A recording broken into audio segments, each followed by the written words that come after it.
अरे खेल में हार जीत होता है भाई, लेकिन लड़ेगा कौन? ट्रम्प चाचा। कल को इनके यहाँ बच्चे होंगे तो कहीं उसके लिए भी हमें न जिम्मेदार बोल दें। इसमें कहाँ डिप्लोमेसी होगा भाई? क्योंकि लोकल्स हैं तो कुछ भी करने का प्रिविलेज मिल गया क्या? ये सारे चुतियापे करके मिलता क्या है तुम्हें? अगर मैं तुम्हें ये बोलूं कि तुम्हारी जान की कीमत सिर्फ 8,000 रुपए है तो? जय हिंद दोस्तों, स्वागत है आपका वीकली न्यूज में। पिछले 7 दिनों में दुनिया में जो कारनामे हुए हैं उसका शॉर्ट और फनी रिकैप लेकर आ गया हूं मैं अनुराग, और आप देख रहे हैं ह्यूमरस बिहारी बबुआ। न्यूज भी मजाक भी। तो शुरू करें केजरीवाल जी। ये भी परेशान हो गए, हम भी परेशान हो गए, करो फिर। जब वो तुम्हारा दिल चोरी की तो बाबू सोना, हाँ? और चोरों ने ओवरहेड वायर केबल क्या चोरी कर लिया? होना। हिपोक्रेसी की भी सीमा होती है। तो बात करेंगे आज तुम्हारे और मेरे चहेते राज्य बिहार की। भारत को सबसे ज्यादा आईपीएस आईएएस देने वाला राज्य बिहार आज चोरों को अंतरराष्ट्रीय लेवल पे टक्कर दे रहा है। चाहे वो धूम 2 का ऋतिक हो या मनी हाइस्ट का प्रोफेसर, वो इन चोरों से ट्यूशन देने की रिक्वेस्ट कर रहे हैं। 9 जुलाई की रात 3 बजे चोरों ने 100 मीटर ओवरहेड इक्विपमेंट वायर को ही गायब कर दिया। ये घटना तेहता और जहानाबाद स्टेशन के बीच की है, जो गया पटना सेक्शन में आता है। इस ओवरहेड वायर केबल के चोरी के कारण ट्रेन की आवाजाही पर असर पड़ा।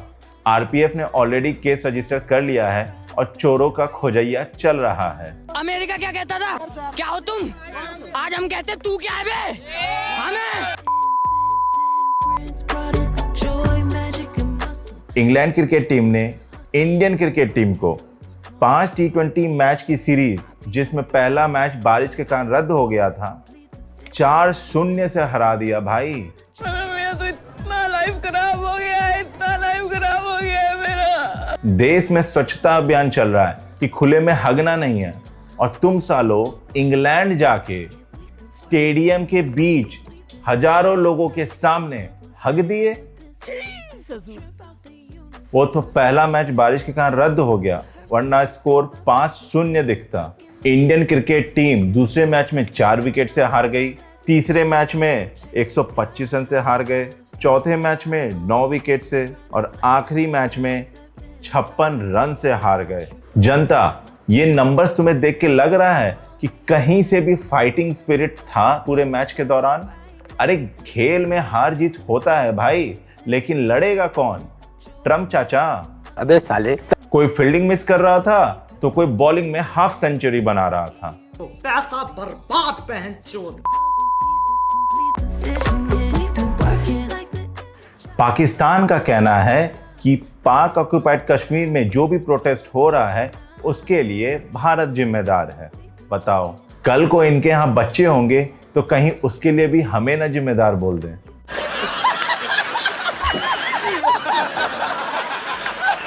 पहली बात तो पाकिस्तान ने भारत के हिस्से पे इलीगल कब्जा कर रखा है। ये बात तो पीओके के लोग भी जानते हैं। बात रही प्रोटेस्ट की, जो पिछले 7 दशक से पाकिस्तानी रिजीम के खिलाफ उनके अंदर गुस्सा है, वो लिमिट पार कर गया, और जिसका रिजल्ट आज हम लोग देख रहे हैं। हमारे पीओके के भाई बहन जो पाकिस्तान की प्रताड़ना झेल रहे हैं, उनको बेसिक फैसिलिटीज तक से वंचित रखा। ना किसी तरह का डेवलपमेंट, ना प्रॉपर फूड सप्लाई, और महंगाई का तो खैर पूछो ही मत। पीओके में पिछले महीने से लगातार प्रोटेस्ट चल रहा है। 13 जुलाई को 8 मेजर प्रोटेस्ट हुए, जिसमें सुधनोती और माथेयाल मेरा में आम जनता और पाकिस्तान आर्मी के बीच टकराव हो गया। नाकाबिल पाकिस्तानी आर्मी ने आम जनता पे ओपन फायरिंग कर दी, जिसके कारण कई कैजुअल्टीज हुई। ज्वाइंट अवामी एक्शन कमेटी ने 15 जुलाई को एक लॉन्ग मार्च किया, जिसमें इनके लीडर सरदार अमर खान ने 80,000 लोगों के सामने ये ऐलान किया, पीओके ना ही आज़ाद कश्मीर है और ना ही डिस्प्यूटेड है, ये ऑक्यूपाइड टेरिटरी है, ये कभी आज़ाद था ही नहीं। बात करूं बीएलए की, तो इन्होंने बलूचिस्तान के 85% हिस्से पे कंट्रोल करके इंडिपेंडेंस घोषित कर दिया है। अगर तुम्हें नहीं पता तो तुम्हें ये बता दूं कि बलूचिस्तान ने खुद का नेशनल फ्लैग, नेशनल एंथम और करेंसी भी ले आए हैं। यही मौका है मोदी जी। वेस्ट से BLA और TTP ने तो पाकिस्तान की ले ही रखी है। ईस्ट से हमारी डिफेंस फोर्स POK के लोगों को बस सपोर्ट करे, फिर जो पाकिस्तान के साथ होने वाला है वो हमारी दादी अम्मा बताएंगी। क्या होगा दादी? खचारा खचारा खचारा पेला। इंटरनेशनल मीडिया कहां हो तुम?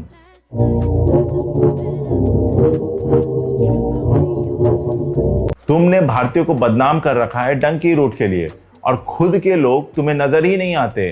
भूतिया भूतिया साले। हमारी जनता समझदार है, वो राइमिंग करके इसका मतलब समझ जाएगी। एक अमेरिकन नागरिक जिसका नाम जॉर्डन ब्राउन है, वो इंडिया से नेपाल जाने की कोशिश कर रहा था। तभी SSB ने डॉक्यूमेंट वेरिफिकेशन के दौरान वैलिड डॉक्यूमेंट नहीं मिलने पे धर लिया। अभी तक की जानकारी के हिसाब से ये 36 साल का आदमी पहले टूरिस्ट वीजा पे थाईलैंड गया, जहां पर इसका पासपोर्ट खो गया। सुनो, हमें भी पता है ये आदमी थाईलैंड करने क्या गया था। मसाज के नाम पे पासपोर्ट और पैसे उड़ा दिए, उसके बाद तो ये होना ही था। इसके बाद ये आदमी समुद्र के रास्ते पहले श्रीलंका घुसा और उसके बाद समुद्र के रास्ते 2025 में इंडिया में घुसा। कॉन्फिडेंस देख रहा है विनोद?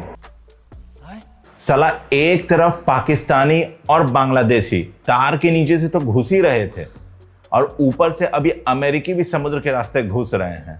पता नहीं ऐसे डेंजरस सिचुएशन में मैं ऑटोमेटिकली आगे कैसे आ जाता हूँ। जॉर्डन ब्राउन 2025 से गोवा में रह रहा था। इमिग्रेशन एंड फॉरेनर्स एक्ट 21 और 23 के तहत इसको अरेस्ट कर लिया गया है और लीगल प्रोसीडिंग अभी चल रहा है। ऐसे ही कुछ टाइम पहले, अगर तुम्हें याद हो, मिजोरम में यूक्रेनी और अमेरिकन सिटीजन धराए थे। कुछ भारतीय डंकी रूट लेके US जाते हैं, लेकिन US के सिटीजन इलीगली इंडिया में कब से आने लगा? नहीं सारुण के यहाँ कुछ तो गड़बड़ है, जरूर कोई ना कोई गड़बड़। UAE के झंडे के साथ 2 टैंकर्स मुंबासा और अलबया जब स्ट्रेट ऑफ हॉर्मुज से जा रहे थे तो ईरान ने क्रूज मिसाइल से इन दोनों टैंकर्स पर हमला कर दिया, जिसमें एक इंडियन क्रू मेंबर की मौत हो गई और वहीं 8 लोग घायल हो गए, जिसमें से 6 भारतीय हैं और 2 यूक्रेनी हैं। UAE ने इस इंसिडेंट की कड़ी निंदा करते हुए अंतर्राष्ट्रीय कानून का उल्लंघन बताया है। वहीं ministry of external affairs of India ने ईरान को सख्त फटकार लगाई है और US और ईरान दोनों को डिप्लोमेसी का रास्ता चुनने कहा है। इस हमले के रिस्पॉन्स में US भी ईरान पर अटैक कर रहा है। डिप्लोमेसी तब होती है जब दोनों देश समझदारी दिखाएं। एक तरफ US है जो सुपर पावर ईगो में ऐसा है कि उसके सारे टर्म्स मानो वरना वॉर। वहीं दूसरे तरफ ईरान, जिसके सुप्रीम लीडर को मार दिया गया और वो ऑलरेडी इमोशनली ट्रिगर्ड है। इसमें कहां डिप्लोमेसी होगा भाई? इस वॉर का क्या रिजल्ट होगा पता नहीं, लेकिन स्ट्रेट ऑफ हॉर्मुज के ब्लॉकेट के कारण क्रूड ऑयल और रिलेटेड प्रोडक्ट्स के दाम तो बढ़ेंगे। मैं अमेरिका और ईरान दोनों से बोलूंगा कि भाई, तुम्हारे इस धूमधाम के चक्कर में हमारे तरफ पेट्रोल नहीं आएगा सही से, और तुम्हारे वजह से एक साहब इधर इथेनॉल मिक्सिंग E20 से E50 पहुंचा देंगे। बंद करो, हाथ जोड़ के मैं मोदी साहब से गुजारिश करता हूँ। आवारागर्दी किस कदर बढ़ गई है। हाल ही में इस घटना ने चौंका कर रख दिया। 12 जुलाई संडे के दिन 8 लोग, जिसमें 2 कपल और 4 बच्चे की family Bhowali waterfall Igatpuri picnic के लिए जाते हैं। वहां के 2 लोकल्स इस फैमिली की एक महिला पे कमेंट पास करते हैं। महिला इन लोकल्स को कन्फ्रंट करती है कि क्यों ऐसा तुम कर रहे हो।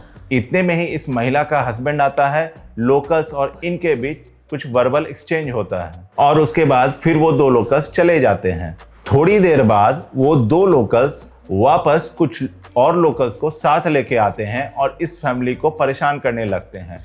लेकिन वहां पे और भी टूरिस्ट थे जो बीच बचाव करते हैं और मामला को वहीं शांत कर देते हैं। ये 8 लोग की फैमिली फिर वहां से पैकअप करती है और अपनी कार से निकल जाती है। लेकिन 10 लोकल्स कार और बाइक से इनका पीछा करते हैं। ये फैमिली जिस कार में थी उसके ग्लास को ये लोकल्स लाठी और रॉड से तोड़ देते हैं। ये जो घटना चल रही थी तो तुम ये बात का ध्यान रखो कि उस गाड़ी में 4 बच्चे भी थे। आवारागर्दी इस कदर कि ये लोकल्स 10 से 15 किलोमीटर इस फैमिली को चेज करते हैं। जहां भी इस फैमिली की गाड़ी ट्रैफिक में रुकती है वहां पे डंडे और रॉड से गाड़ी पे हमला करने लगते हैं।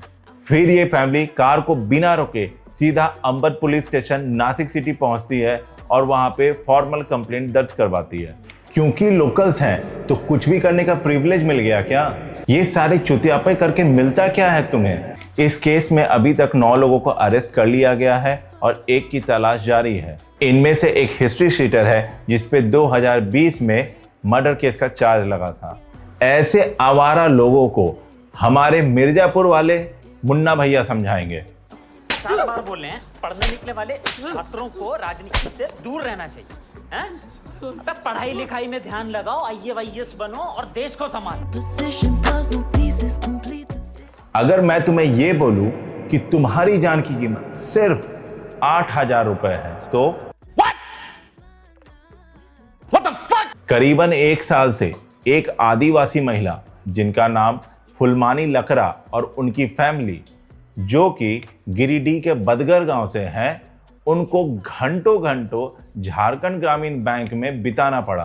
कभी लंबी लाइन में घंटों खड़े रह के तो कभी इस काउंटर से उस काउंटर दौड़ा के और कभी कभी तो बैंक स्टाफ द्वारा बेइज्जती। किस चीज के लिए? फुलमानी जी के ससुर का बैंक अकाउंट KYC करवाने के लिए, जिसमें 8,000 रुपए थे जो कि इनके ससुर के टीबी के ट्रीटमेंट के लिए होता। लेकिन जिस बात का डर था वही हुआ। 6 जुलाई को इनके ससुर रतन लकड़ा जिनकी उम्र 75 साल की थी, उनका देहांत हो गया। अगर ये 8,000 रुपए समय पे मिल जाते तो रतन जी का टाइम पे इलाज हो जाता। मैं बैंक वालों से पूछना चाहता हूं, बैंक वालों तुम बताओ कि KYC करने में कितना टाइम लगता है? हार्डली 5 से 10 मिनट, और तुमसे ये 10 मिनट का काम 1 साल से नहीं हुआ। झारखंड सरकार ने इंक्वायरी के आदेश दिए हैं, लेकिन मेरा कहना है कि जो भी बैंक कर्मचारी इस ह्यूमिलिएशन से संबंधित मिले उनको सस्पेंड मत करो। इस आदिवासी फैमिली को कम से कम 20 लाख का कंपनसेशन दिलवाया जाए जो कि इन बैंक कर्मचारियों से वसूला जाए। कुछ लोग तो सरकारी नौकरी लेके ऐसे बैठे हैं जैसे कि दुनिया ही जीत ली हो, और काम चोरी अलग से। गवर्नमेंट जॉब के लिए सरकार को परफॉर्मेंस बेस्ड इंक्रीमेंट और प्रमोशन का स्कीम लाना ही चाहिए, और एक कड़े नियम बनाना चाहिए कि अगर 3 लेवल का एस्केलेशन या कंप्लेन आया तो सीधा टर्मिनेट। पहला आए, प्रूफ हुआ कि भाई गिल्टी है, सैलरी कट। दूसरा आए, सस्पेंड करो। और तीसरा आए, सीधा टर्मिनेट।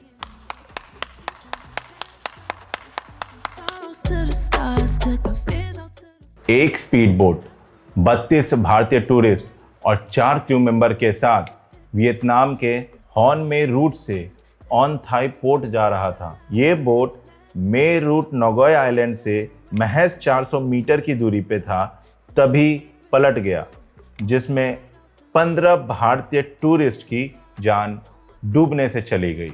ये घटना वियतनाम की फुकॉक की है। वियतनामीज मीडिया का कहना है कि लोकल्स के अनुसार उस समय समुद्र में ऊंची ऊंची लहरें उठ रही थी। इन 15 भारतीय टूरिस्ट की बॉडी वियतनामीज एयरलाइंस से मुंबई के छत्रपति शिवाजी इंटरनेशनल एयरपोर्ट लाया गया। वियतनामीज गवर्नमेंट ने एक्शन लेते हुए उस स्पीड बोट के कैप्टन को अरेस्ट कर लिया है। मौत कब किस रूप में आ जाए पता नहीं। वो 15 लोग जो हंसते खेलते वियतनाम घूमने गए थे, इनके परिवार वालों ने कभी नहीं सोचा होगा कि इनकी वापसी कॉफिन में होगी। सोचो क्या बीत रहा होगा फैमिली पे। थाईलैंड की राजधानी बैंकॉक में रोज के मुकाबले संडे की रात 12 जुलाई को ज़्यादा भीड़ थी, और वीकेंड होने के कारण वहाँ की जनता क्लब्स और पब्स में एंजॉय कर रही थी। इसी तरह रॉन्ग बियर नालाट फराओ पब में लोग लाइव म्यूजिक एंजॉय कर रहे थे, तभी अचानक से शॉर्ट सर्किट के कारण स्टेज पे आग लग गई। देखते ही देखते आग इतनी तेजी से फैली कि लोगों को संभलने का मौका नहीं मिला। जिसको जिधर समझ आया उधर भागा। फायर फाइटर्स ने जब आग बुझाया और कैजुअलिटी चेक किया तो ज़्यादातर लोग बाथरूम में मृत पाए गए, जहां पे लोग आग से बचने के लिए छुपे थे।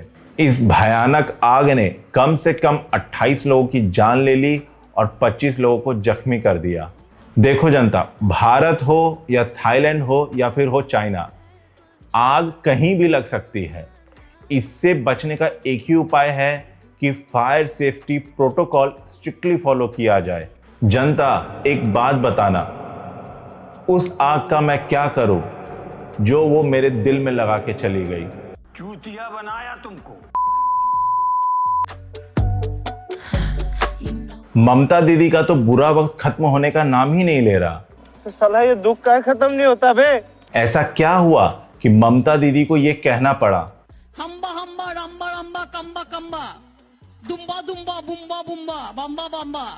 अगर समझ में आया तो कमेंट में बताओ। ममता दीदी का कहना है कि बीजेपी चाहती है कि मुझे हार्ट अटैक आ जाए, लेकिन मैं बीजेपी का अंत देखने तक जिंदा रहूंगी। वाह, क्या एक्टिंग कर रहा है। अगर इसको एक्टिंग कहते हैं तो फिर राजनीति किसको कहते हैं भाई?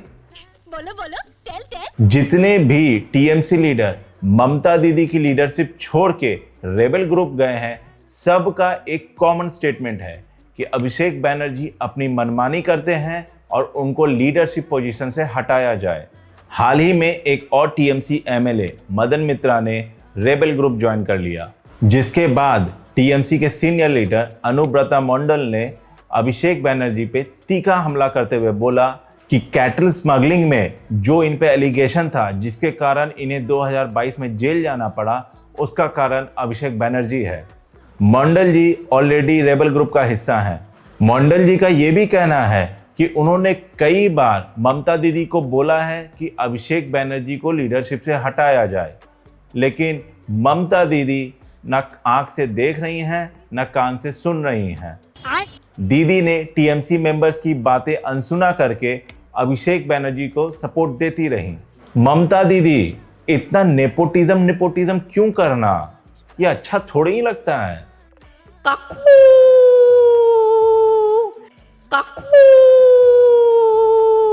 इस पे दीदी का कहना है कि ये बीजेपी करवा रही है।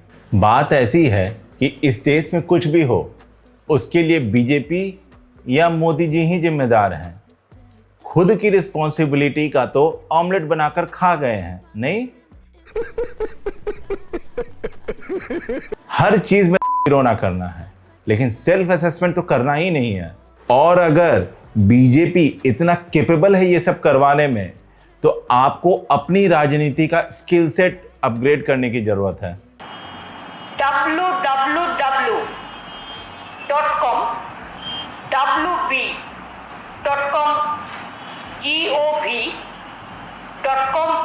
दोस्तों, आज के लिए इतना ही। मजा आया। अगर तुम्हें भी मजा आया तो लाइक और सब्सक्राइब करके ही जाना है। कमेंट में भी अपनी राय देना। मिलते हैं अगले हफ्ते फिर से 10 प्रमुख खबरों के साथ। बहुत बहुत धन्यवाद ये वीडियो देखने के लिए। आपका दिन शुभ हो, खुश रहे, आबाद रहे। जय हिंद।